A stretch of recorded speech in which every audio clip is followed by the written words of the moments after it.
What's going on, everybody? Welcome to the Quest for 18 podcast. I am one of your hosts, Allan. I'm joined by Earl, and probably joined by Jake in a bit. And yeah, at least the title for this podcast is: Are the Lakers a top three team in the NBA? Like I said, we're not going to generalize the Western Conference. We're going to go all over the NBA for this one. And of course, our topics, as mentioned, our main will be, like I said, Lakers are a top three team potentially, and also we're going to talk about Lakers' 5-game win streak. We're going to Austin Reaves and Rui Hachimura being sidelined with injuries. We're also taking chat questions. Like I said, if you're new here, we always prioritize chat questions. So if you have any hot takes, questions, or anything revolving the Lakers, or anything like predictions, or anything that you at least have some theories about, feel free to drop them below in the chat, and we'll get to them. And as well, like I said, we just like to have fun and just enjoy the Lakers. So both Earl and Jake, how y'all doing? Go ahead. I'm doing. Oh, let me make sure my stuff is right. All right. Yeah, I'm doing absolutely fantastic. I mean, being a Lakers fan right now in this current age of basketball prime, I don't know. I'm feeling good. Like, we're winning games where we're playing terrible. I mean, we're winning games where Luka can't hit threes. He's dropping 30 points. Our defense looks absolutely fantastic post Anthony Davis trade. We're about to be the number 2 seed tonight. Hopefully, if we can take care of business on a back-to-back. Basketball is so fun to watch, bro. It feels so good. I know we got a long way to go. Obviously, the goal for us is always championships. Like this podcast is called Quest for 18. That's what we're hoping for, a championship. But for me, like, I'm not surprised, bro. Like I've been a true believer in what this team can do. I can't lie. Obviously, adding Luka changed things for us. I feel like more so for the future and now, of course, as we see. But it's just, I don't know. When I think about Lakers, like, it's just all positive vibes for me. Like Allan did mention, Rui Hachimura and Austin Reaves. Obviously, they're both hurt.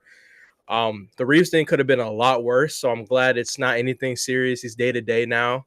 I just say rest him for a couple games, see how that goes. I don't think it makes any sense to bring him back half healthy. I mean, I think we can survive.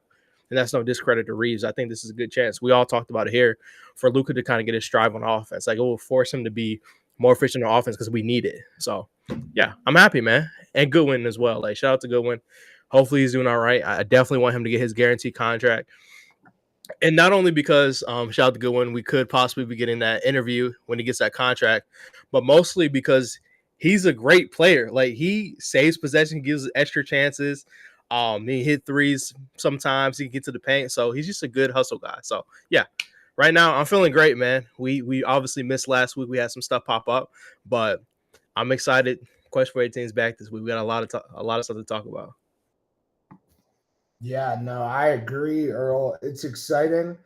The Lakers have been fun. Finally, like, kind of, I wouldn't say stress-free because everyone gets stressed on the games, like way too stressed, especially Klutch 2-3, aka Mark.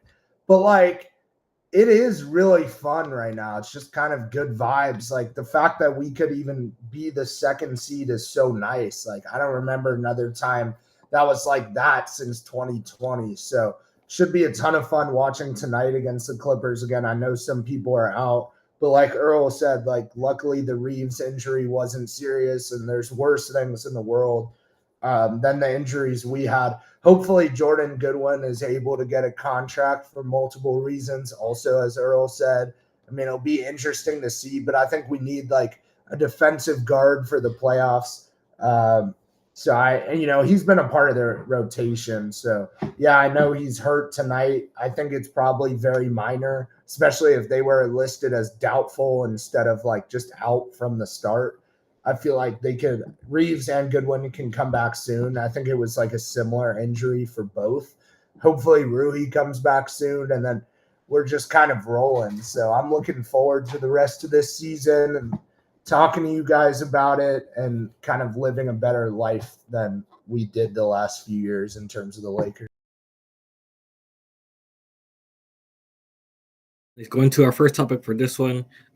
These combined. We're talking about the 5-game win streak, and also the Lakers have an opportunity. They're now 0.5 games away from the Denver Nuggets, who did lose earlier in the morning to the Boston Celtics on ABC. If you check it out, it was very much the Celtics blowing out than Denver, but they very much came back. But still, the Celtics won that game, very much beneficial towards the Lakers. So, like I said, what are your thoughts on the 5-game win streak and also the opportunity with a win tonight to be the second seed in the Western Conference? Thoughts on the 5-game win streak. I guess the best thing I can say is I'm proud of our guys. I feel like the Lakers. I don't know, man. I'm just trying to describe how I feel about this team. I'm not saying it's surprising, but like I said earlier, it's a lot of these games where we're not playing perfect basketball. It seems like we're doing everything wrong, but yet we're closing games, we're finishing games strong. And a lot of that credit goes to LeBron James. I'll throw another narrative out there. I mean, LeBron James, I don't know if I can name 5 players having a better impactful season than LeBron James this year.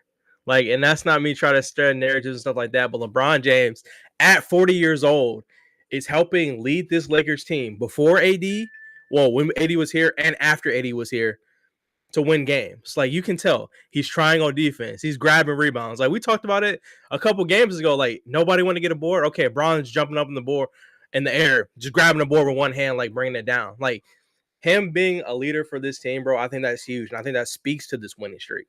Luka's transition as well. Like, he made things comfortable for him, like, before games. I know we see all the fun clips from Bron. Like, we see him, like, happy birthday to Don, like, making him comfortable. Like, because that has to be like it's a tough situation for Luka. So he's keeping his spirits high, obviously trying to mesh his game with Luka as well. Just having him on the team as I'll still say our best player right now, I feel like, is huge. So I give him a lot of the credit for our win streak, and also the others stepping up. Shout out to Trey Jemison. Who knew signing Alex Lynn would turn Trey Jemison into an absolute dog, and maybe we could have saved that extra money that we spent on Mickey Mouse Lynn. No offense. I knew that wasn't going to work. Sorry, Rob Pelinka. Trey Jemison. I mean, I know y'all seen the quote. He said, whatever we got to do as role players, or let's go out there and fight mentally, physically, like that's the dogs we need, bro. When we get to the playoffs, we need 15 Trey Jemisons out there. We need Jordan Goodwin, who's not watching people shoot shots and starstruck. No, he's crashing the glass every time you shoot. He doesn't care if you're a 40% three-point shooter, if you're 38% three-point shooter. He's going to crash the glass, grab offensive boards, and create more opportunities. So, like, seeing that type of effort from this team is different. And, like, once again, I don't want to bash Anthony Davis or anything like that, but I almost think it was like kind of a cripple for our defense. Like, we depended so much on Anthony Davis that guys got lazy. They felt like, oh, I don't have to make this extra play. I don't have to make extra effort to make the rotational switch or grab this rebound. Now everybody's locked in and like, okay, we have to do this. If we don't do this, they're going to score. They're going to get the rebound. And you can see that it's contagious from like 1 through 15 on this team. So that's kind of my thoughts. I'm happy. We're beating top teams as well. So I'm proud of us, man. The only game I hate, which sucks, that Charlotte game. I really can't believe, I still can't believe we lost that game. And look at the Charlotte Hornets record right now compared to us. We're literally the one green in a sea of red. So that kind of frustrates me a little bit. That's the only thing, though. Yeah, I think you're right. You brought up some great points. What's up, FNG in the chat queue? Thanks for coming out. Mal, thank you for coming out. Mal, I got that 5-game win streak, and they didn't give me the cousin, so I don't know what to say. But on 2K, of course. But yeah, I think to the 5-game win streak, like, it's interesting because it could have been a lot bigger of a win streak, right? Because of games that Earl talked about already, or the Jazz game. I mean, I could see us like winning all of those games looking back, but that's not how the NBA is. And I'm a lot more even keeled than most people when we lose a game like the Jazz game or the Hornets game, because I understand that you're going to lose games regardless. Like, it's going to come from somewhere. And when you're the Lakers and you play in LA, you kind of get everyone's best shot. Or if the Lakers go visit you and half the arena is Laker fans, like, I can understand how another team would beat the Lakers in an individual regular season game. Like, I'm not that delusional, but I think we're still one of the best teams in the NBA. I think we've proven that we are better than the Nuggets, even though it's really slight. Obviously, we'll see what happens in the other matchups, but I just feel like overall we're better than the Nuggets. And then in terms of like the Thunder, I mean, we would really have to see it because I don't know what that could look like. Like the Minnesota Timberwolves were down a lot and came back and beat them pretty recently. I don't think they're untouchable. When you look at the East, I think the Cavs and the Celtics are better.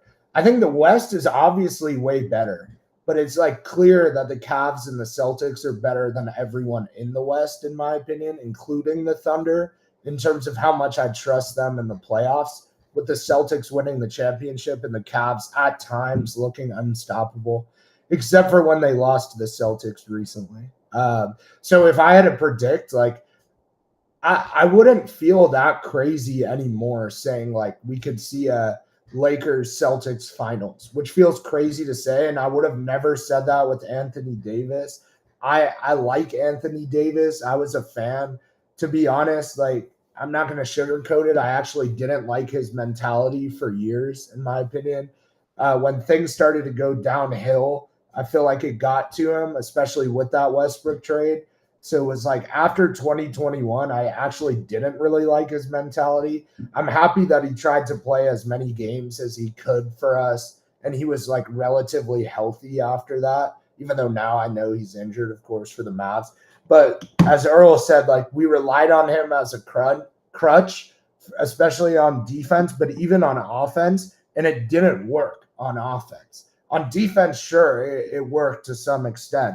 But if we had Anthony Davis, we would still have a bottom 15 defense because nothing would have changed. Now we have Luka, who's way worse on defense, but not using AD as an excuse or a crutch has made us like the 12th best defense with room to probably get into the top 7. So I think when your defense and your offense are top 10, which it's looking like ours is going to be, at the end of the year, both of those top 10, like you should be in contending talks. And once you're there, anything can happen. So trusting that we have a prime version of Luka and an energized LeBron in a playoff series, 7 games, I wouldn't take anyone over us. Now there's teams that like other people would take over us, but I feel very confident is the point. And I think we can do something great. Still there's a lot of hope. I know a lot of people will say this, like next year is our year that we could really go win. I understand we could get like a Jalen Duren or Nick Claxton, fill maybe 1 or 2 other holes and go win next year. I completely understand that. But when an opportunity is right in front of you, you don't normally pass that up, especially in the NBA, and say, well, let's do it next year. Because if Braun gets injured for the year or Luka gets injured for the year next year, you're going to sit there like, why didn't we go all out last year? And that's why, as Laker fans, we look back at 2021, for example, and say, oh, well, if AD didn't get injured, we would have beat the Suns. The Suns made the finals, so I think we would have made the finals. And all that's like, that's fine, but I don't want to play in hypotheticals. I want to see our guys actually go out there and try to do something this year because an opportunity is still here, even without a strong defensive center. A lot of teams have holes, but they don't use it as an excuse not to try to go win it all. So it should be a fun rest of the year.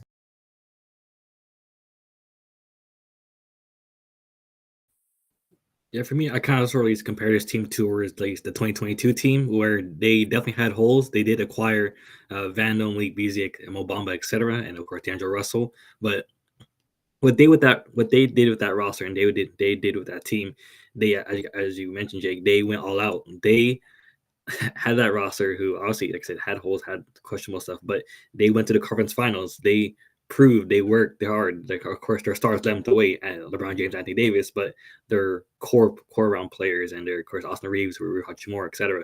They stepped up, and I think that's something that we can see on this current Lakers roster. There's a ton of players stepping up. There's a ton of players proving that, hey, I can be on this roster. I'm right now. I'm 2-way. Like I said, for Earl mentioned Jordan Goodwin, Trey Jemison. They're on a 2-way. Like we should be extremely happy that we have two-way guys who arguably should be on the roster. So it's just like they're taking advantage of their opportunity, and this team, as you mentioned, could make the NBA Finals, could play against the Boston Celtics, could play versus the Cavs.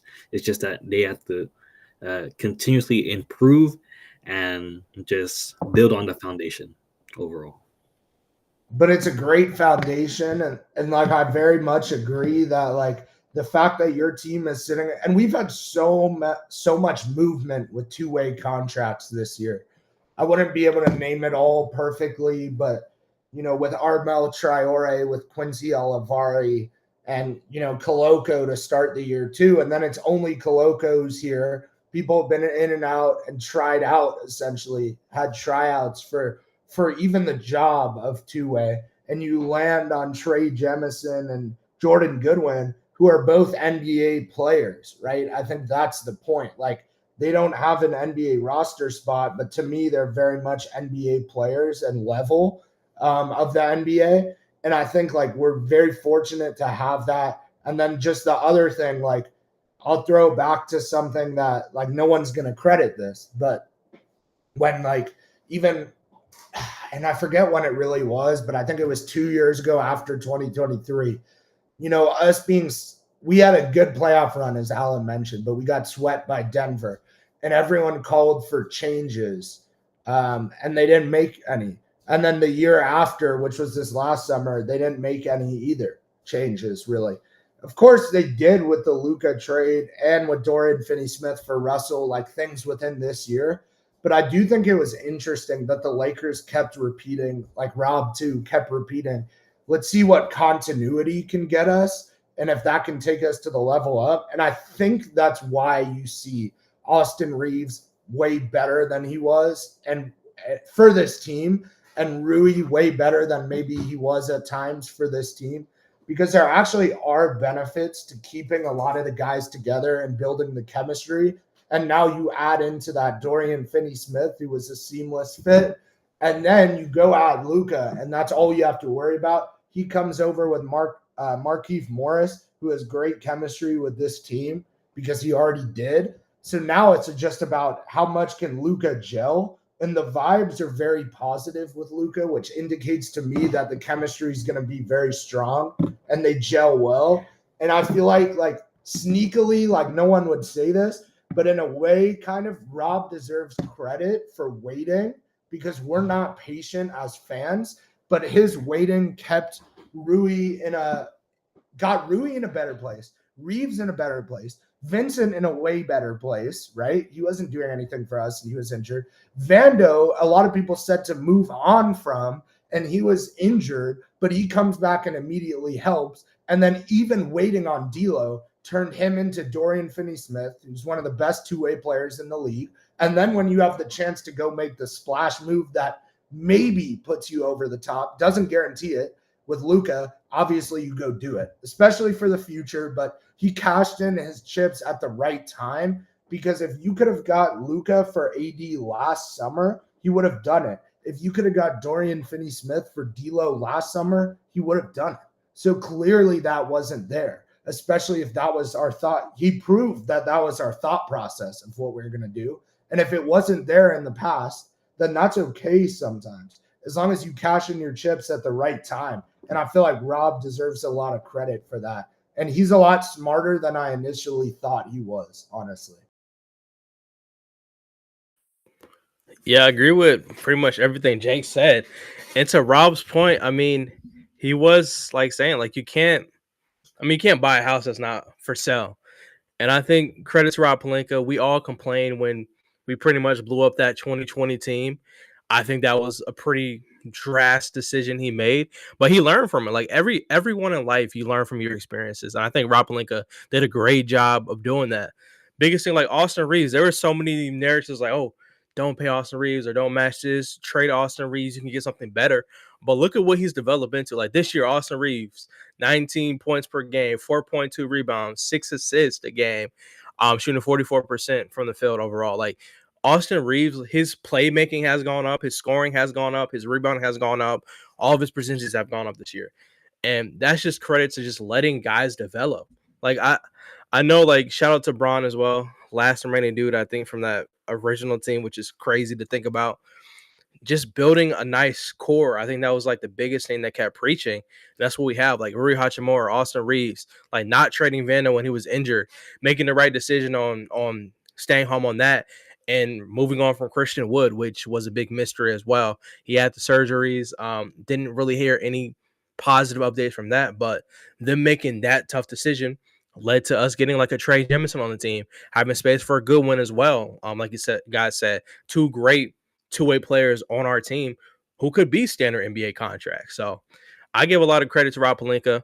Obviously, if that Luka deal comes to the table, you take it 9 times out of 10 over every single time you're taking that deal. And that's no disrespect to Anthony Davis, but I mean, Luka Doncic, he's just turned 26 years old. Like, he's just now about to enter the prime of his career, or he's there right now. And it just makes me excited, man. Like, so I agree. Like, we have to give a lot of credit to Rob Pelinka here. And I think as far as like speaking on like guys like Trey Jemison and Jordan Goodwin again, I think those are really underrated signings. Like, we had nothing. Like, we didn't have a lot of options as far as who's available. Like, Rob Pelinka, who in the world woke up and like, oh, let's go get Trey Jemison. Like, we seen the memes that came out day one when we signed him. It was just, oh, who is this? Why are we signing him? Why is he playing? Blah, blah, blah. Like, that was the whole consensus, like, basis of everybody on Lakers Twitter. Nobody was really feeling the move. But credit to Rob Pelinka, he made it happen. Nobody in the world was looking at a Jordan Goodwin thinking, oh, that could be a nice backup guard off the bench who can play defense, maybe hit a shot or two, grab offensive rebounds. Like, nobody was really thinking that except for people who actually know Jordan Goodwin's game.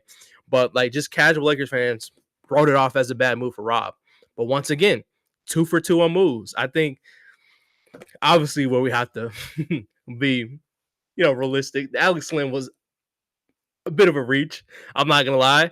I mean, we've seen guys kind of in a similar role. Shout out to Moses Brown, who we had, I believe, on our summer league roster, if I'm not mistaken, right? Could have signed him instead. He had really good production for Dallas. I just don't think they had a roster spot to fully guarantee him a contract or something like that. So he got released.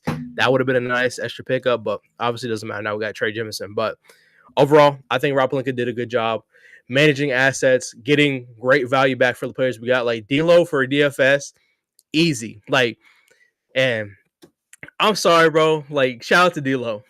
He'll have fun in Brooklyn, but I am so glad that's over. Like, I get it. Like, I think thinking about D'Lo is his game is so flashy. Like, at times, like when it's all going good, it's fun to watch D'Lo hit like 4 or 5 threes in a row. But then you get on the other end of the floor, he's giving up 15 points. I literally seen D'Lo look at somebody and let them walk past him because he didn't want to play defense. Or look at a rebound, just looking around like, oh, am I supposed to grab that? Like, you replace that with DFS. Does he hit every shot in the world? No. But he's going to play defense every possession. He's holding some of the best offensive NBA talents to low percentages this season when we're matching up against big teams, him and Vando. So it's like a no-brainer. Like, Rob Pelinka made the right moves. Also, shout out to Jake's dog in the background. But yeah, I think we're doing a great job. Like, once again, Rob Pelinka was able to, not to disrespect our guys, but go in the scrap yard and grab some players out there and, make some moves for us. I think this year we have a good chance to compete for a championship. Like Jay said, like Allan said, it's hard to discredit LeBron, this version of LeBron right here, which I know you guys seen that stat about his MVP season compared to this year right now. Like, I mean, besides the 100% athleticism, the numbers are there. Like, it's a parallel. So I'm excited, man. I think people wrote off the season, but we're playing good basketball. And honestly, not that I care now, but I did post like a Chuck quote earlier talking to how he discredited JJ Redick before he even got a chance to prove himself. Absolutely ridiculous. And what about now? Is a 2 seed if we get tonight? Is that a fluke? Are we just keep getting lucky? Because I keep hearing the word lucky thrown out in every conversation. Oh, the Lakers are lucky. Okay, I mean, I guess we're lucky to only lose 4 games in our last 22. I mean, at what point do we draw the line between luck and skill? Like, that's my biggest question. At what point does the lucky narrative just stop and it's like, okay, this Lakers team is actually good. We're winning games versus top teams, and Luka's shooting 1 for 9 from 3, finishing games with 30 points. Like, what happens when Luka shoots 5 for 7, like even 5 for 7, 5 for 8? Like, what happens when he makes 5, 6, 7 threes in a game, plus is normal, getting to the line and stuff like that. What happens then? Like these games, these close wins turn out to blowouts. Like I don't think people understand. Like we're nowhere near our peak this season, and that's really scary. But that's my little rant for now. I think the league is in big trouble. Like Ma said in the chat, like the league will be shaking. If you're not scared, you should be.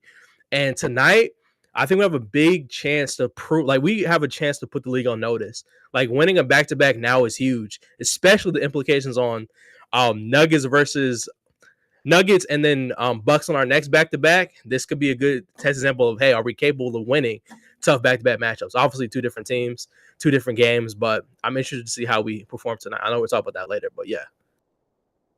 Yeah, I mean, is tonight even a back-to-back? Is there a game tomorrow? My bad. I forgot it's not a back-to-back. That's me. No, you're good. It's just I kind of think your point stands. Like I checked, there's no game tomorrow. But like to your point, like beating the Clippers twice in a row, which is kind of what you're saying too, like that kind of puts the league on notice in a way too, because I do understand they're not the best team in the league, but it is kind of a statement win tonight, like Mal's saying. Like you went and beat a playoff West team twice in a row easily. If we can do that again tonight with no stress, I mean, that looks really good. And now you're the 2 seed. And the back-to-backs that are coming up, like maybe we're just building more and more confidence to not throw those games away, because in the LeBron and AD era, and assuming that was still a team, I do think we throw some of those games away.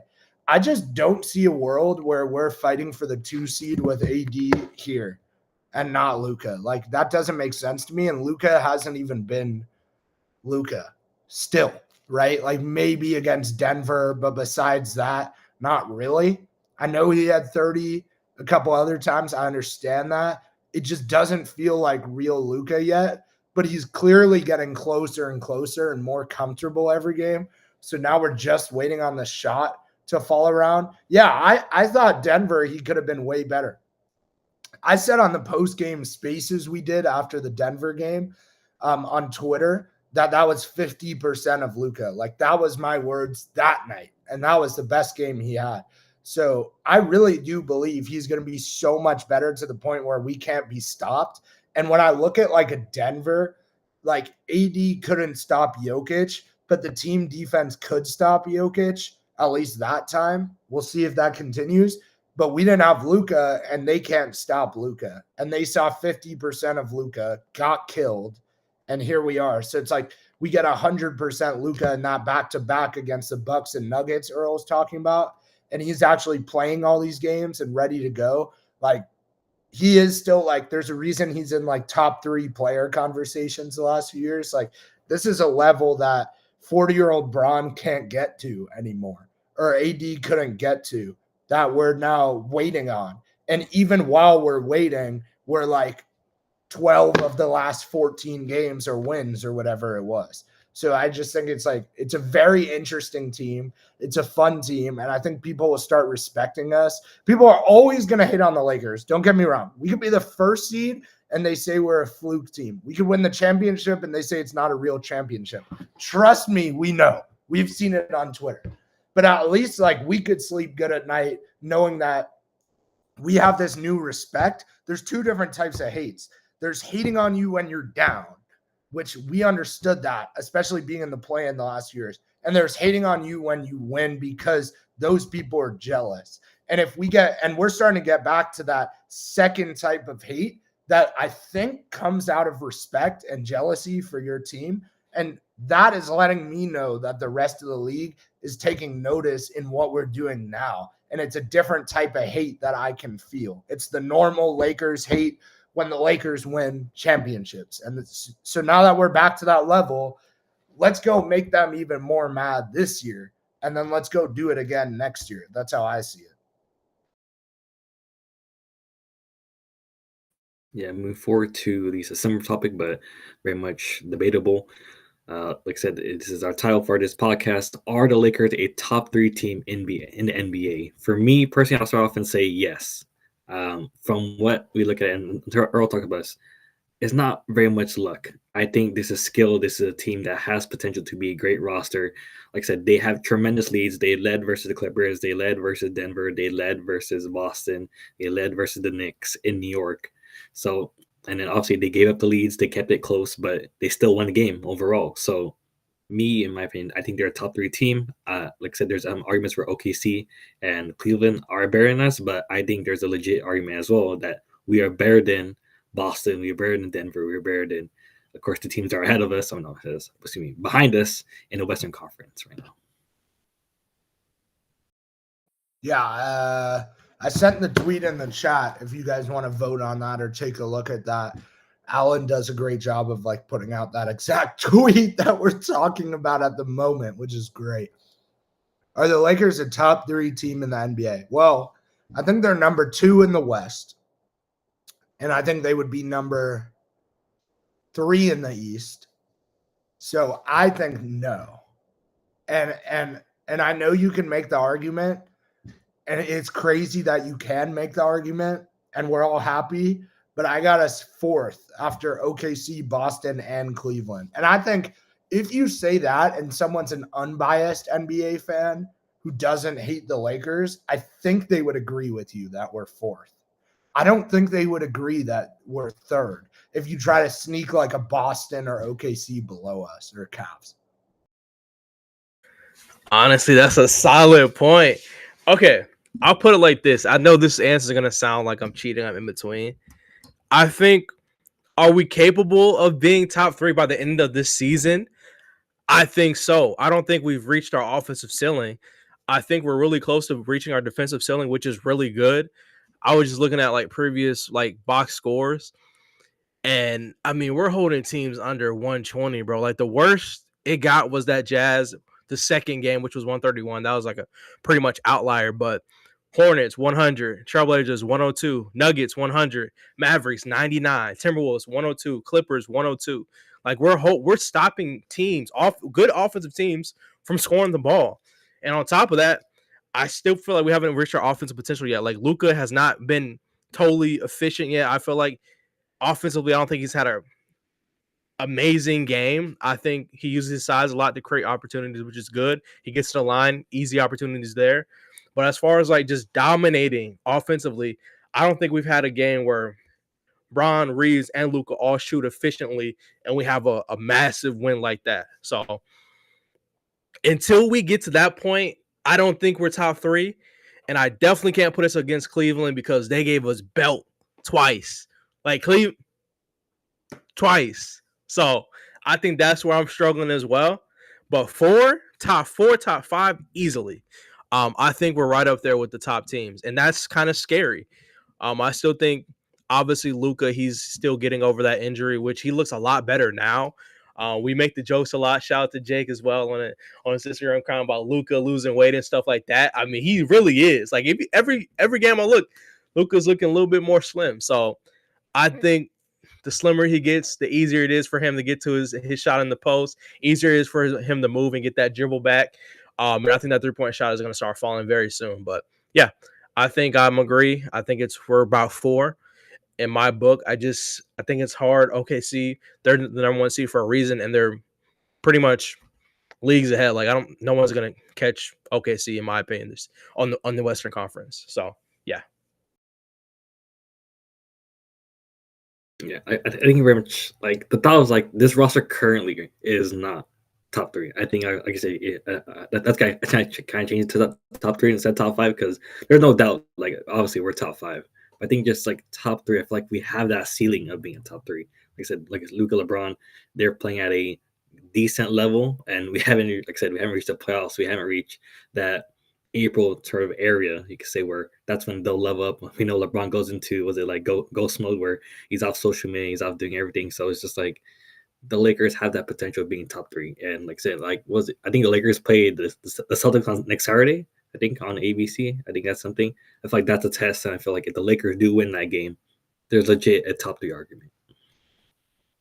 The Celtics game, yeah, I mean, I would agree, especially beating the Nuggets again soon for the second time, like Bucks is interesting. Right now, there's a game that's, you know what? Maybe we should even throw it on. Normally, we wouldn't do this, but I do see a game where it's Cavs Blazers 115 all with 30 seconds left. And you'll never guess what Denny Avdia has stats wise. He's got 30 points, 10 oh wait, they just hit a 3. Oh, we just missed a 3 to take the lead. Dang, I was close. That's at 40. He has 30, 10, and 10. Denny Avdia. What is this? Oh, that was to tie it? Okay. So I guess we just missed this 3 for the Cavs to go up 3. I don't know what happens here. I don't even know who these people are for the Cavs. Like, who's that? Oh, is that Struth? Okay. Also, to add to that, guys, I don't think we realize this. If we could get back to the 0 dark 30 LeBron James, if Luka activates that version of LeBron, or he just shuts everything off and he goes back to that prime mentality in the playoffs, it's scary. I'm just saying, it's gonna get scary. I think we will, Earl. 30-point triple-double for Denny Avdia is crazy, bro. All right, let me I can't read this right now. Yeah. Let's see what happens here. Let's keep talking. Yeah. I'll see at least for both you, Jake, and Earl. I mean, topics or anything you do at least are interested in talking about regarding the Lakers, or and of course anything else regarding NBA.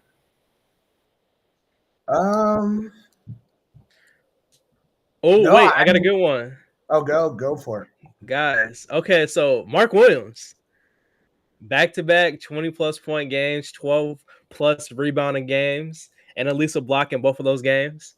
How we feeling about that physical stuff? Like, obviously, I know it was a heavy price, so whatever you get back with Mark Williams, your health is the main concern. But, like, how are we feeling? Like, I think it's a fair question. Like, how are Lakers fans feeling right now seeing that? And he looks healthy. I know it's only like, 3 weeks or 2 weeks or something like that, but how are y'all feeling about that? I just think here, let's watch this real fast. Yeah. Oh, foul. Okay. And we got a foul. It goes to free throws. I'm turning this off. No, I just think, like, with Mark Williams, I don't think that the Lakers are bullshitters. I really don't. Like, with the injuries or with the physical stuff. I think it's the fact that, like, if you're going to give up a lot of assets for a long-term center with Luka and that person has long-term health. Are they at free throws now? Okay, I'm done. Maybe we'll go back to this. Yeah. If you're going to go into the future with someone who you expect to be your center this whole time, like, and that player is going to have major injury problems, then I don't really care if that player can put up 20 and 10. But also at the same time, like, I don't even think it's a perfect fit because defensively he's not a perfect fit. And I think that's really what they're looking for more. Yeah. Because Hayes is a lob threat. Koloko could be a lob threat. And Mark Williams is way better on offense than those guys. But my thing too, Jake, to add on to that, what center on this roster do we have capable of getting a double-double with ease? Plus getting to that 20-plus point ceiling. Like, I don't think, like, shout out to the guys we have on our team. We have a lot of hustlers, I agree. But, like, Mark Williams, he's capable of, like, somewhat creating his own offense inside the perimeter, inside the paint. He can rebound. He's a really good offensive rebounder as well, especially with a lot of these shots. I mean, all those little, not all of them, but some of those air balls. I mean, that's an easy opportunity for Mark Williams to go up and get an easy rebound and go up. Like, but I agree with you too. Like on the fact, like, it's cool looking at it right now. Like, hey, he's doing good, but I understand long-term concerns. Like, you're giving up Connect, you're giving up a first, you're giving up a first swap. Like, it's a lot. But I still think it's like, okay, it does bring up, like, the back of my mind, like, okay, was it like Miles said in the chat, like, was it like were they being picky afterwards? Like, oh, like, because obviously before you make a big trade like this, everybody in the NBA knows Mark Williams has problems. Like, you can go I'll just put it like this. We have Google access. NBA, when you're making trades, they have extensive medical access to these guys. Like, they know what's going on with these guys, like, more than what we know. So I'm assuming they knew that before they made this deal. Like, easily they had to know that. Like, we know they knew that. So my point is, like, what was so bad where it's like, okay, nah, we can't do this anymore. Like, Yeah, I don't know. Earl, like Sham, not to cut you off, I'm sorry. No, but you're good. I was done. Yeah. Shams is a legit reporter, as we Yeah. know. Like, and he's telling us, oh, there's multiple things that don't count his back, which they already knew was the problem. Mhm. I'm siding with my team on this one. I think for even okay, if it was just a move you're making for this year, then yeah, I think you do it anyway and just kind of try it. But when you give up a lot of what we're gonna have for a potential next to Luka for 5 years, do you give up all that knowing the problems? And like most trades, physicals don't fail, even if that person's injured. Like, think about it. Anthony Davis, they could have, if you were allowed to bullshit this, they could have used Anthony Davis's past history to fail that trade. But they didn't. And I think most don't. So this one did. That tells me that it's horrible. But also, guys, like, why? Like, if Mark Williams is this unbelievable young center, why are the Hornets trading Mark Williams? Like, I use that logic with business stuff. Like, why do you want to get rid of Mark Williams so bad? Are you dumb? What they call an offensive foul here? Oh, no, defensive foul. Defensive foul. Why are you like, if Mark Williams is amazing and is going to be fine going forward, why are you, as the Charlotte Hornets, trying to get off of him? Because you could make the argument that he's supposed to be their franchise center. Next to LaMelo, next to Brandon Miller, maybe they add someone else this year. I don't know exactly where they sit or if they lost their pick, but I'm just saying if they added like an Ace Bailey or something and Mark Williams is part of that young core, why are you trying to get off Mark Williams for Dalton Connect, who, yes, would be a long-term, probably a great six-man for you? But Connect would be, a long-term good six-man. But why do you need Connect so bad? Why are you rebuilding a rebuild? Like, I just think there's things with Mark Williams that even the Hornets knew that they didn't want him. That's a bar. Why are you rebuilding the rebuild? Oh, they're projected at second pick? Yeah. I didn't know that. Okay, so they didn't trade their pick. Oh my God, game. Half-court game? Right, sorry, I had to click farm. No, but I agree with you. Like, that is a great point. Like, obviously, if something's too good to be true, like, you kind of put on, oh, there's this big mansion on sale. Oh, we're putting it on a flash sale. It's we're putting it up for $5,000 today. Come buy it. 10 people died here yesterday. Yeah. You find out that it has like a whole bunch of mold or rotten floors or something like that, or you have termites, like things you can't see right here, but in the future it's going to tarnish the value. And you overpaid for the mansion.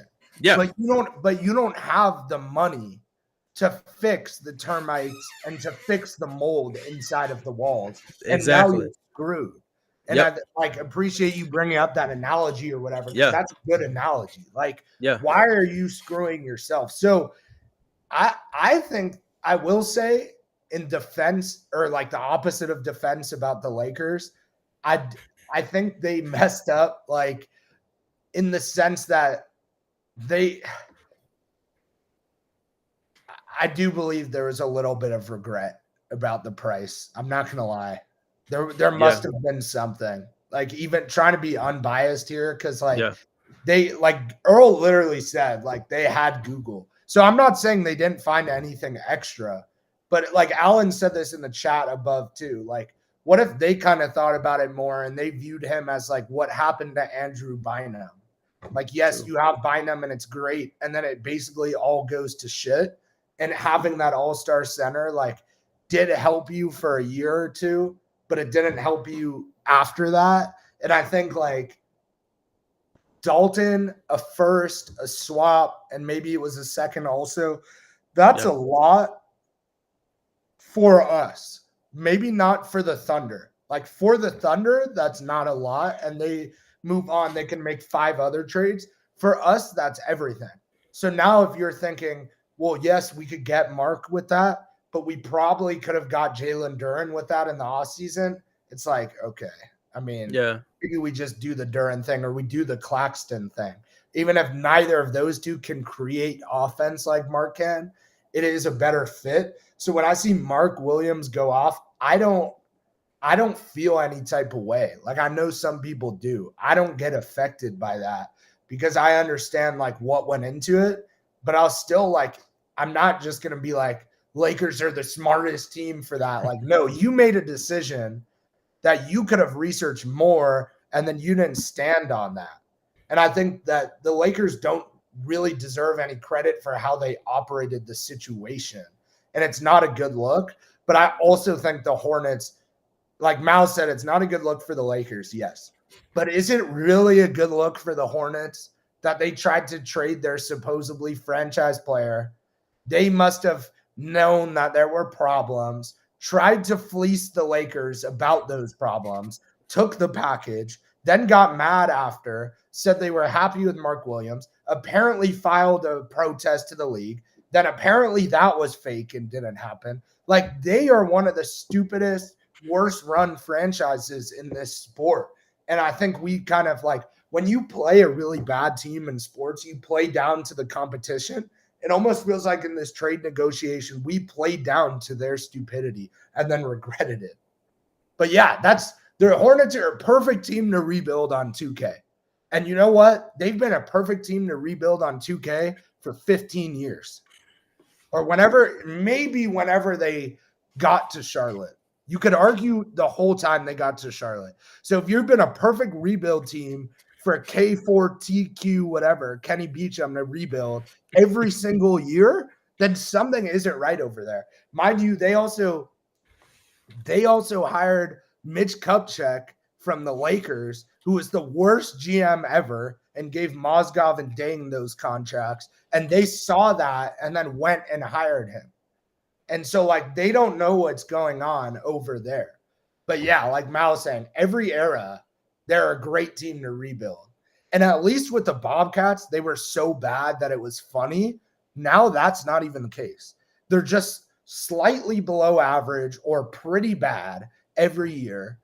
And it's like being a fan of one of those teams would suck, honestly. Like, I would not want to be a fan of that team. I love North Carolina to death. I feel bad for them. But they got Duke and UNC, as Earl knows. They got other good. Even NC State is fun and good a lot of the time, like last year.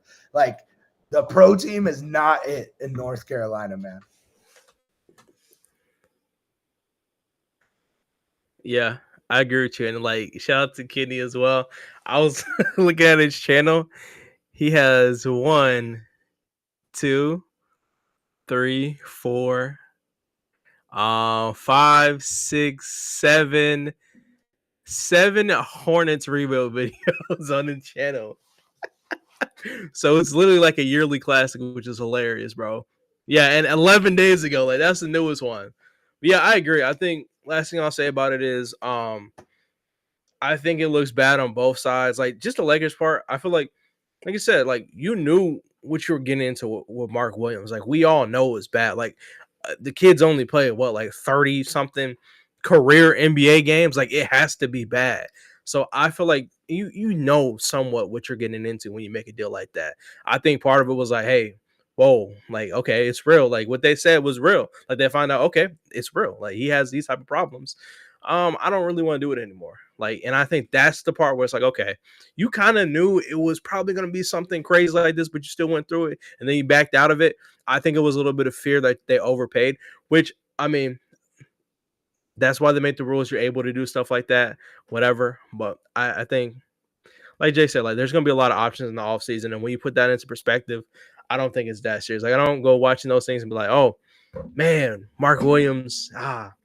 But it is one of those big what ifs. Well, not even a big what if, but like as far as the season, I know he would have been productive this season, but as far as the future, that's a good question. I have no clue. Yeah, I'll keep it at least short and simple. That if the Lakers viewed him as as I mentioned down chat, and obviously we mentioned here, the next Andrew Bynum, where like I said, he's a very good center, but he has a ton of injury plague, and that one injury could take him out for nearly half of a season. I think that the Lakers did make the right decision. Also said like before that, I kind of trust this medical staff currently now. Like I said, this medical staff has done good with the player injuries. And there isn't a ton of reports where we see like, oh, this player is optimism. Oh, this person can return me. Obviously, we got a current one with Maxi Kleber, which I'll say hesitant about. But besides that, this medical staff has done arguably a job compared to at least recent history with how players have been injured. So I am super hyped with this medical staff currently, and I think that if they viewed Mark Williams as a non healthy enough player to be on the court, then I'm gonna agree with them. Yeah, and just to kind of move on and transition here to what Allan just said, like what a great medical staff compared to the last few years. Like it is kind of crazy, right? Like what we had wrong the last years. I know they overhauled it this summer and it's working so far. So I'm definitely thankful for that. Also know for all you film people, I guess the Oscars start in 30 minutes too. We'll see if Jeannie can get another one of those. I know she put out some projects this year, or maybe that's next Oscars. We'll see. I know she's worried about all that. Her dad had different interests, including basketball, but yeah, we can't make too many jokes about him, man, because they got us Luka. And at the end of the day, I mean, we said this at the time, but it's so true with the trade. Like, this was my favorite kind of tweets I saw after Luka. It was all the old tweets of people like Laker fans talking about maybe getting someone like Luka, and everyone saying like, no, you're delusional. And it was also just the fact that people were like, damn, my Laker fan friends have been telling me for years that they're going to get this superstar and this superstar and this superstar. And then they did it. Maybe I shouldn't question them anymore. Maybe they weren't delusional the whole time. And that's how it felt getting Luka on. That's what this whole season is really about, right? Like you win a championship. The championship is the main thing you'll remember from the season. The second main thing is the Luka trade. You don't win a championship this year, the main thing you'll always remember is the fact that the Lakers traded for Luka this year. And, you know, going into the future, I feel really good. And I think Luka's relationships, and this is something we'll talk about down the line, I'm sure, Luka's relationships with the rest of the league and the superstars and the role players is so great that I don't think it's out of the question that we get that player, that player, that player anymore, because people want to play with Luka, especially when that player like Luka can pass the way he can and put other people in the right position. Like the Derek Jones Jr. effect or PJ Washington effect from last year is real. The Daniel Gafford, the Derek Lively.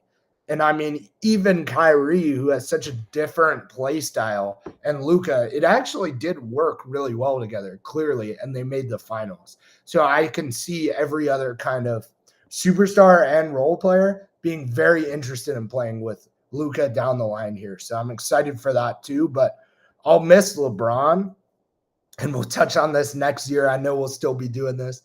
I will really miss LeBron because he'll never get the right. He gets so much hate from different people. He'll never get the proper amount of credit for what he did for the franchise, because I know it's only been one championship, and I understand it was during the COVID times.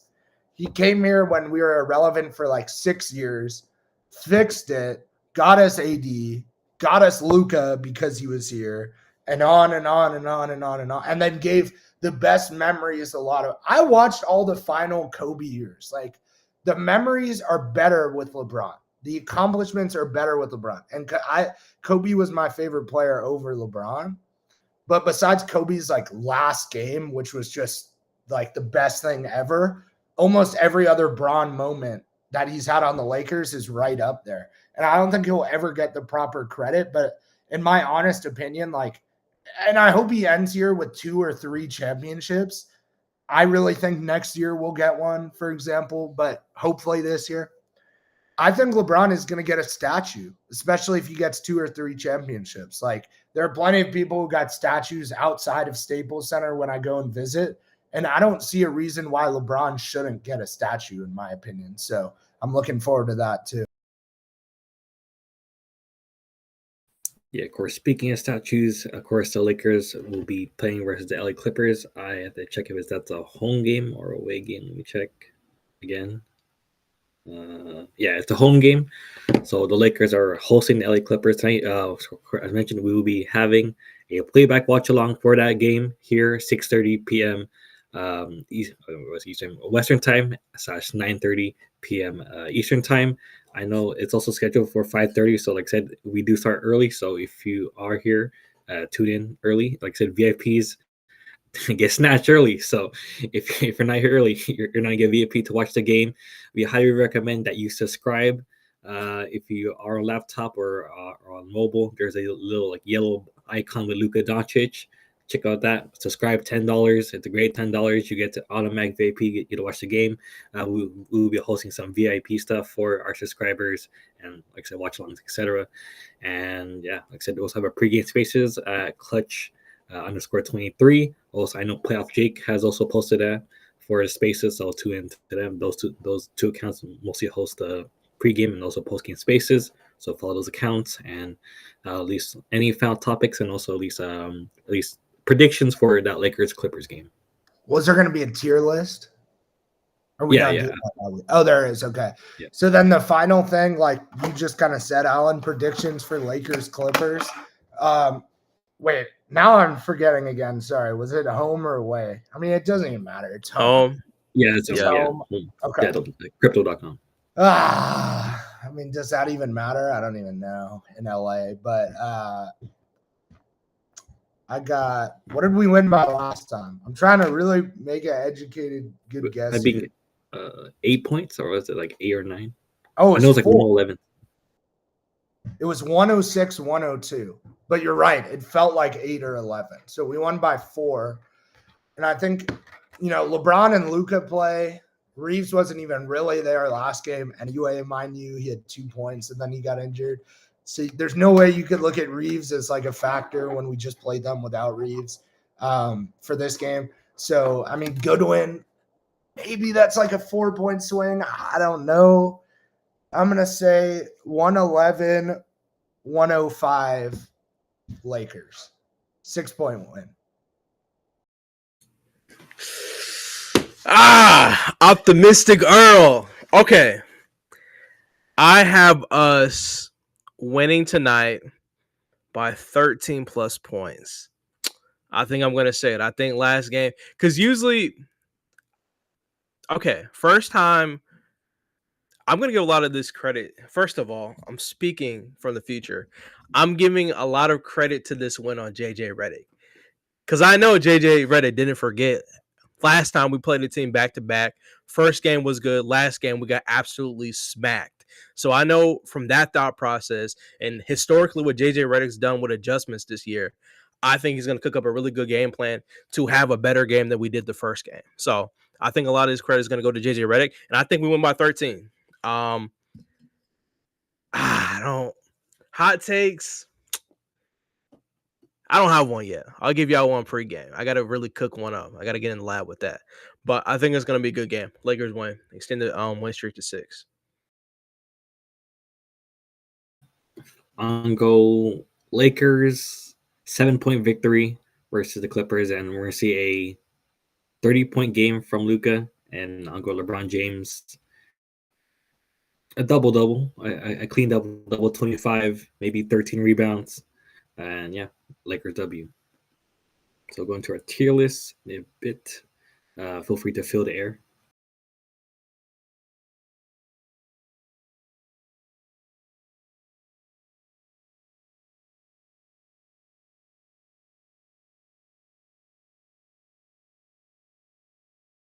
All right, this time I'm putting my prediction and I'm pinning it in the chat. Because last time I couldn't find it. And I promise you, I was close to the prediction. I know I was. So this time I'm pinning it so I can go back and look at it. I got Lakers 113 to 100. Lakers win versus Clippers. It is the second. of March 2025. Playoff Earl. There we go.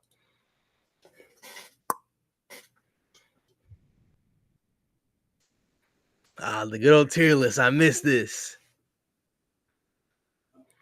Facts. Of course, before we start, I do want to at least bring up the question / agenda in terms of at least when it comes to Rui Hachimura, Austin Reaves, and Jordan Goodwin. Do we classify them as injured, as they are injured currently, or we'll just go off their performances in which they played? I would say no. Like for Austin, for Austin and Jordan, they played in that last game. They both left the last game, and they haven't missed a full game until tonight. So depending what happens there, I could actually see us putting them in injured next week.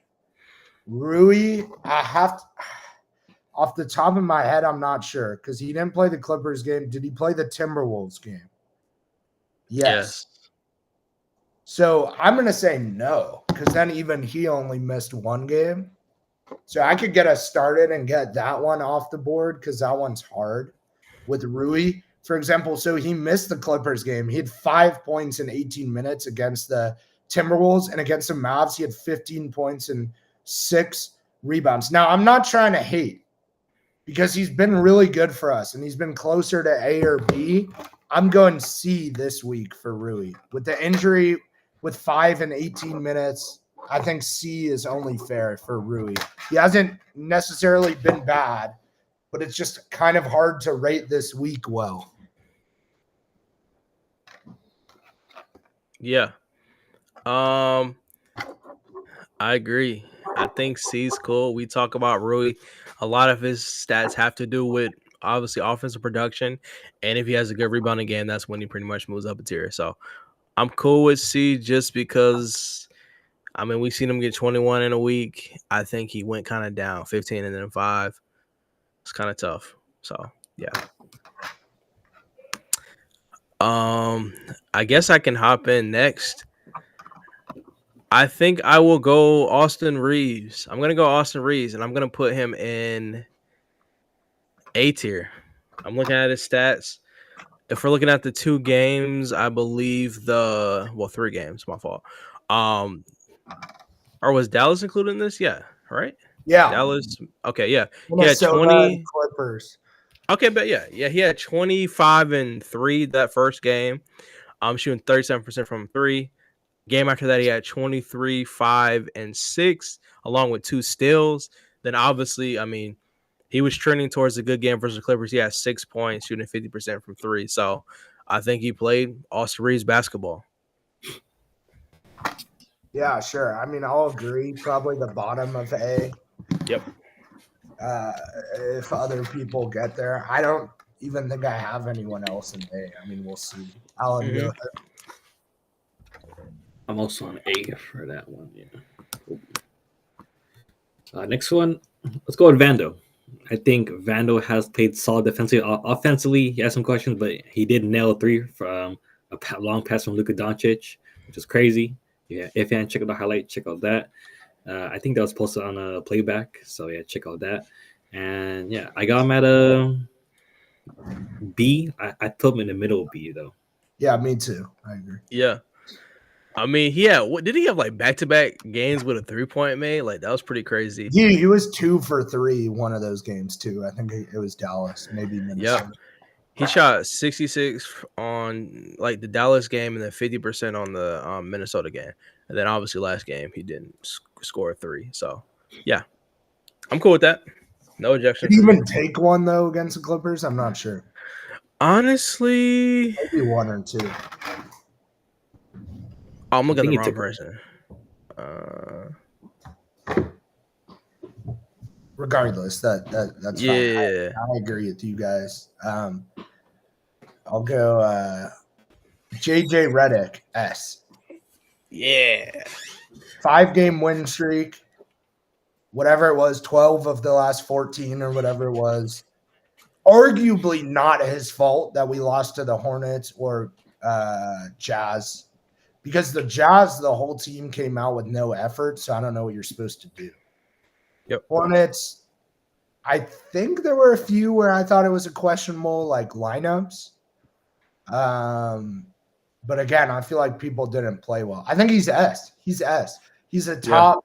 He's probably the third best coach this year, given the situation after Kenny Atkinson and Mark Daignault on the Thunder. I think he might be an S tier coach for the next few years. Now, he won't be S every week, and he can do things wrong, but I think he's S right now. Yeah, I agree. I think JJ Redick, like I said, I think even today is gonna show you guys why he's an S tier. His ability to game plan. I think the biggest thing for me, like I mentioned with the Jazz, is adjustments after you just played the team. I'm looking for that tonight, but that has nothing to do with the games we already played. 5-game winning streak, like you guys said. Charlotte, I mean, it literally could have been way more than that. Like, we have a lot of gap games where we just lost. Oh my God, this could have been like 10 plus. Yeah, I think like Jake said, like it was a lot of non-effort in that Hornets game. Luka literally had 14 points, so that was probably his worst game as a Laker. So I'm not really blaming JJ for that fully. Yeah, without the 2 losses to Utah and Charlotte, we're at a 13-game win streak. Oh my God! And again, I don't see how that was JJ's fault. Obviously, we'll take it though. Earl, go ahead. Okay, I'm gonna go with. You know what? Let's go Dawn Connect D. Let's just get out the way. Yeah. I D don't for really Dalton. I really don't have a. You guys watch ball. You understand? I feel like I mean, if you watched the team, I think you would get into it. Yeah, it would be pretty clear why he's D. We're at the point right now where we don't need to make tiers for individual players. Like, I like how we had the D'Lo and Gabe tier. Maybe we'll get back to that, but D for Dalton makes more sense right now. The next name in the Dalton tier. I'm kind of interested. I was just about to say, Allan, that might be the multiple weeks he's been on D. I feel like Dalton tier. Yeah, I was about. Why don't you just write D and then like a dash Alton, and that could be the Dalton tier. We don't need to make a new one. Just a D Alton tier. That's hilarious. Yeah, I'm cool with that, bro. I think that's just no one even needs to elaborate on it. It's Dalton Connect. No Go offense. ahead, Allan. Let's go with Big Trey Jemison. He's on the rise for me. He's becoming one of my favorites. I put that quote down in chat. He said, where's it at? There you go. He said, Lakers bench identity. If you want to win this, or if you want this win, you have to come fight us. Literally fight us. So with that quote, I feel like he'd be C but below Rui. Okay. Yeah, I'm cool with that. I think C is good, especially for unranked individual. So far on our tier list, I think that's a good little bump up. Yeah. I think it's an honor to be a C. No, that's all I got. I agree. Well, I just don't, like Earl just said, I don't even know if we've ranked him actually, but like that's not a bad Lakers. That's not a bad thing. That's C. That's kind of a compliment. Yep. And if anything, some games he doesn't even play being on that 2-way contract. I'm going to take the other 2-way guy. I thought about this, Jordan Goodwin. Nice. And I just don't know if he has Vando impact. I guess relative to himself, he's at least a B. Is Goodwin even better than Rui? No. But relative to who they are, yes, this week. And that's what we've been saying this whole time. Yeah. So even though I'm taking Goodwin, I'm between B and C. So I'm going back to my co-hosts. I'm not gonna lie. You said between B and C? Yeah. Oh man, Goodwin. See, the thing about Goodwin, Brian, I feel like Goodwin will randomly have like the worst possession I've ever seen, and then Goodwin will just go grab an offensive rebound and score. Like, I feel like that effort. Because like I feel like at that point it's almost like you have to rank him as a defender, like Vando at times, like his impact relative to himself. So I agree with that. I think I'll go for this week. I don't know, man. Maybe top of C. I'm thinking. I think top of C because I got somebody who I'm gonna say next who I think is above all of them. So yeah. Yeah, okay, that's cool. I'm good with that. I think I'm gonna go Jackson Hayes, and I think I'm gonna go B behind Vando. I think Jackson Hayes, obviously, I would love for him to. I mean, you're 7 foot or around there, get a double, please, for the love of God. But I feel like defense, he's been a lot better. We know him as a lob threat, of course, but defensively, he's looking a lot better. I know he's asked to go in the perimeter and guard sometimes. It doesn't always look perfect, but he does do his best. So, yeah, I think I'll go bottom of B for me.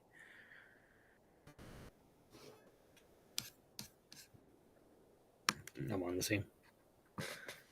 Yeah, I mean, I agree. I just don't see. I don't know if like putting him above Vando feels crazy. But No, yeah, that's what I said behind. he's Yeah, doing his. No, I know. I'm agreeing with you yeah. guys.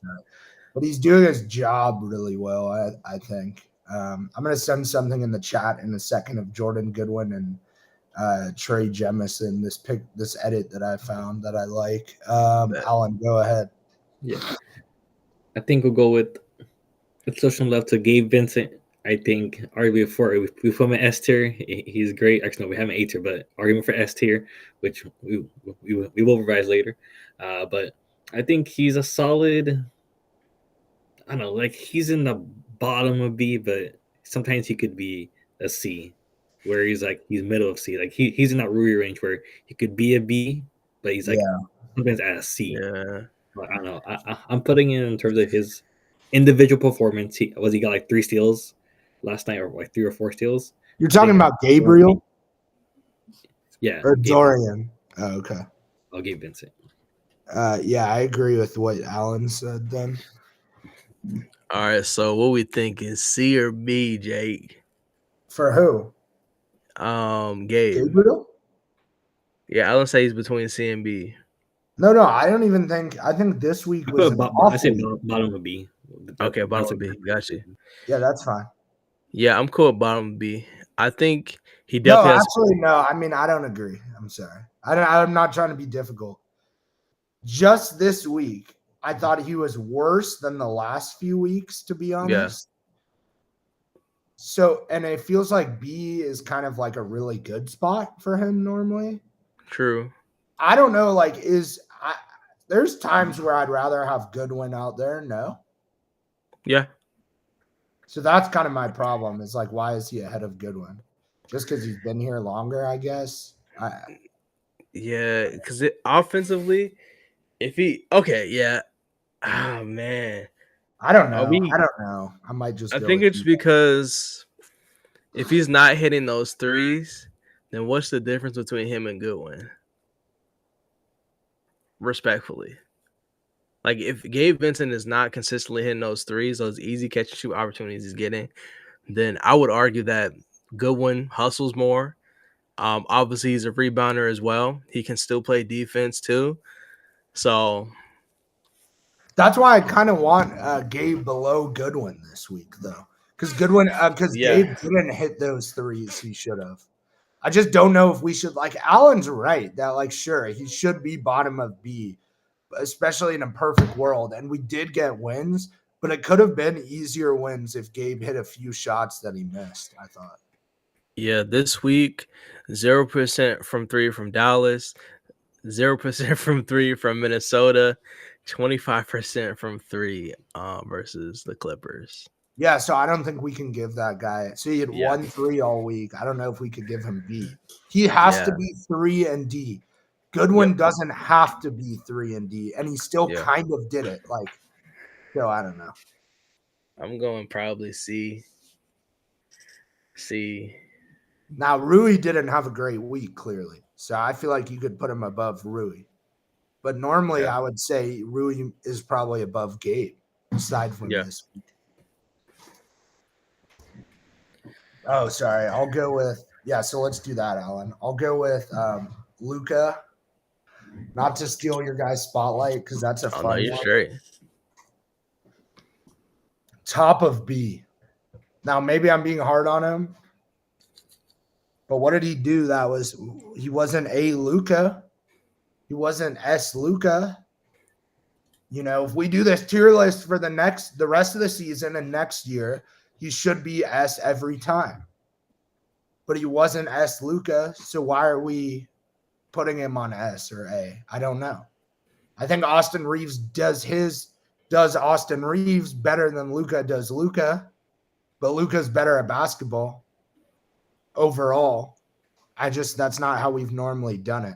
So if Luka's shot is not coming around, like Mal said C, like, so me saying B is like kind of generous compared to that. And like, if he's not hitting his shots, this is a little blurry on my end, Allan. I can't see anything. I don't know about you. Yeah, I can't either, but I probably go bottom of B opposed to C. And the reason I say this is, yes, I agree. His offense has not been great. But he still has impacted in playmaking. He's still impacting on getting to the line. I feel like he helped close that last game as well versus the Clippers. But I can't put him anywhere A higher until he gets more efficient. That's my biggest thing with him. So, and we know like this is the floor. So I'm cool with going. I'm not B. putting Luka behind Jackson Hayes though, Earl. I can't. Oh no. Oh, my fault. I forgot Hayes was there. You can put him over. It. Honestly, you can put him top of B if we're being honest. Top of B is probably cool with this rotation. He impacted winning way more than Vando did. That's the other thing. I didn't think about that like that. Yeah. I go top of B for him. Just because I mean, you're right. Like, yeah, it's a bottom of B Luka week, but then you look at who's in B and it's like, true. Yeah, I was kind of just, I didn't see, yeah. I go that. That's cool with me. Yeah. I think I'm going to agree with top of B. I think also, would we say his game versus Denver would be his S tier ranking? So if anything below that game, would that be sort of like the A or B range? That's where like we kind of determine where Luka would belong. Honestly, probably so. Probably okay. In an S tier week, Luka would literally have to average like 30 that week. 30 double plus. In my opinion. No, like efficiently. Yeah, efficient is what I mean. We're gonna hold him to it. Like we're gonna hold everyone to it. Like you can't just give Luka S because he's a top 5 player in the NBA automatically. Like it's Luka. So if this isn't because like hopefully every week will be an S or an A. But like if this one isn't, I mean we don't need to force it also, you know? Yep. Who's next? Allan? Yeah. No, it's you, Earl. I did Luka. Oh, okay. I think I'll go next and have Earl close it out with LeBron James. All right, bet. Let's do it. We'll go with Dorian Finney-Smith. I still have a ton of questions about him offensively. Like I said, he can be in the starting lineup with Rui Hachimura being out, but he can't have under 10 points each game. I feel like I said, he versus the Clippers, he got 7.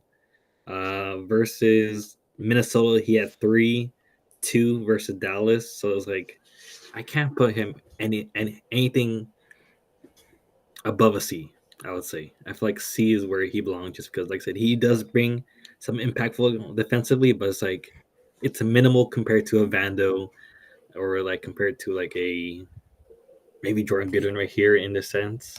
So it's just like I'm like I'll say below Jordan Goodwin in terms of how Jordan Goodwin performed relative to him.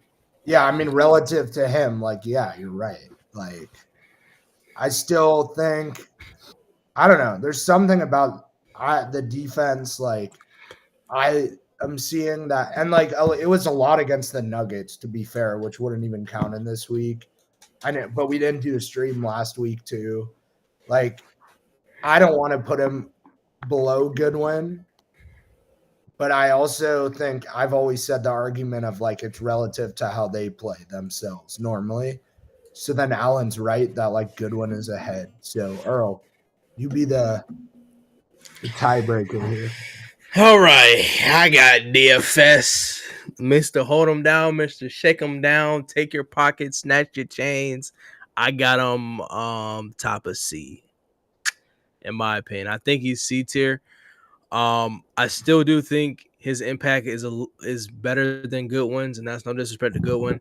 I just think that DFS, obviously, his offense is kind of lacking as of recently, which is a little frustrating. I feel like at times, especially with where we hurt. But I know that he can play defense when it comes down to it, and he switches on to multiple guys, multiple positions. And yeah, he's a great asset for the team right now. And he's been defensively, he's been good these last couple games. Offense is where he's kind of not. So that's why I can't put him above C. Personally, Disappointed you didn't say Dorian butt naked Finney Smith. what is he shooting since that quote? 20% Really from three? really bad since that quote. And he said in the video, I think I'm rushing shots too, and then he just went and rushed all the shots again. So absolutely crazy. All right, last tier, the one and only King James, Angel from Akron, Ohio, the chosen one, the legendary Laker, the best player, GOAT of all time, LeBron James. Now, this answer is going to shock a lot of you guys. I know there is a place on this tier list that people might think I'll put him, but there are certain reasons why I'm not putting him there. This week, I have LeBron James at top of A for Bron for me this week.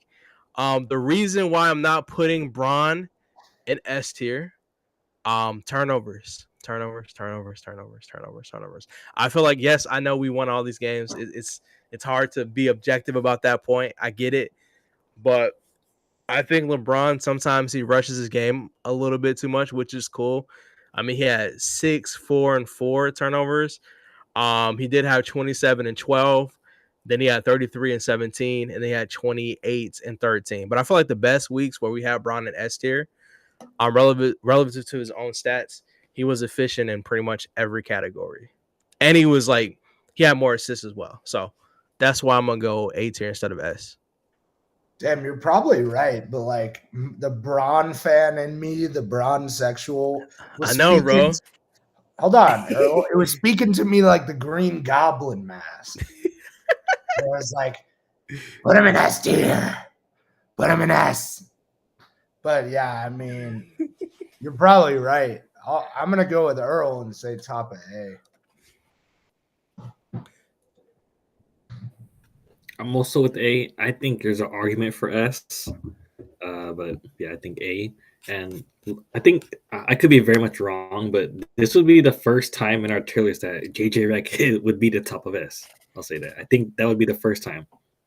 Like I him think above, you're right, of course. and I don't know if like I know there's been weeks where we didn't even have an S, especially down weeks.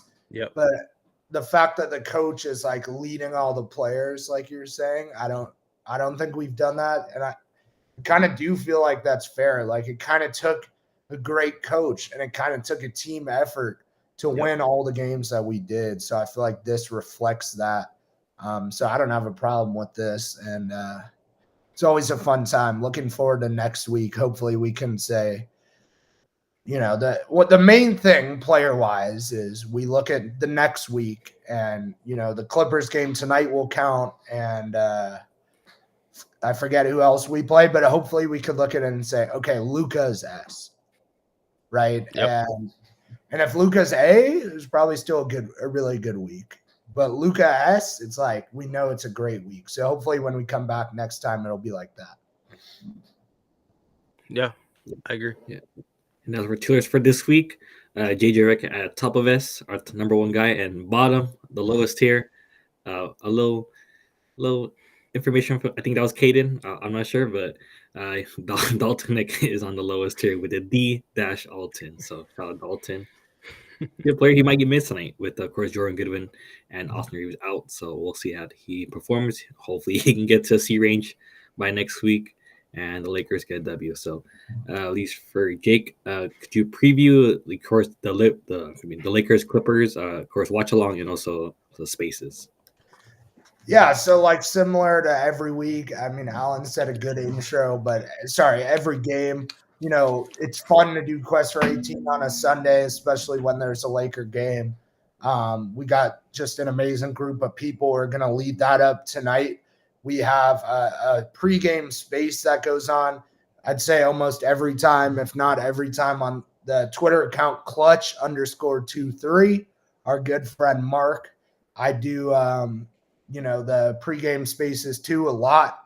Kaden does them a lot. But one thing we've definitely started to do is we have Earl, who's probably our best and brightest, go to the playback a little earlier to lead that up, because we also think that's really important to have that up early. And obviously he's able to engage with the chat and you guys over here. Shout out to Mal and also Allan for helping him out a lot of the times over here and talking to him. I love that setup.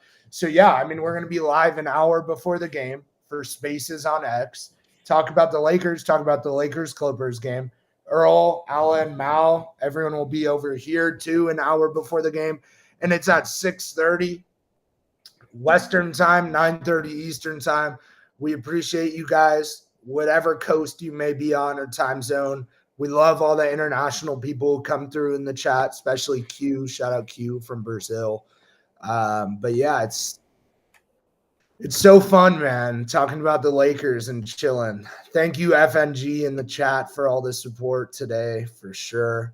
A bunch of you guys. V7, shout out V7 as always. He's in here. Playoff Demons. Thank you, everyone who switched their name to Playoff something.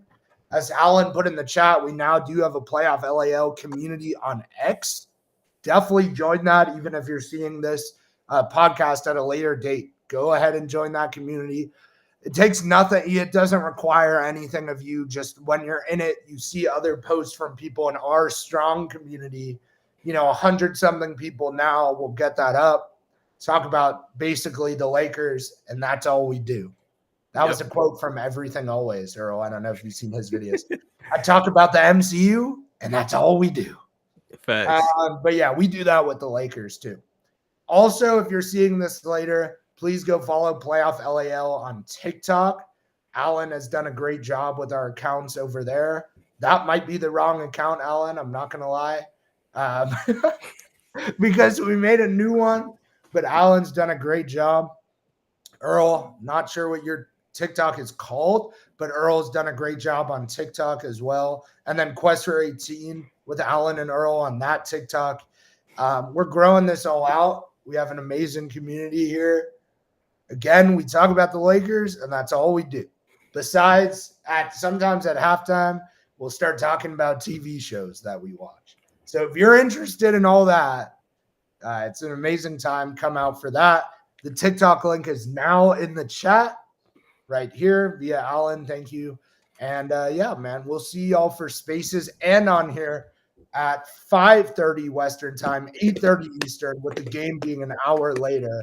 Lakers, Clippers, the Freeway Series. That's what Dodgers Angels is called, at least. I guess they're separated by a freeway or something. We'll see y'all then. Shout out Laker Nation. Peace. Peace out, guys.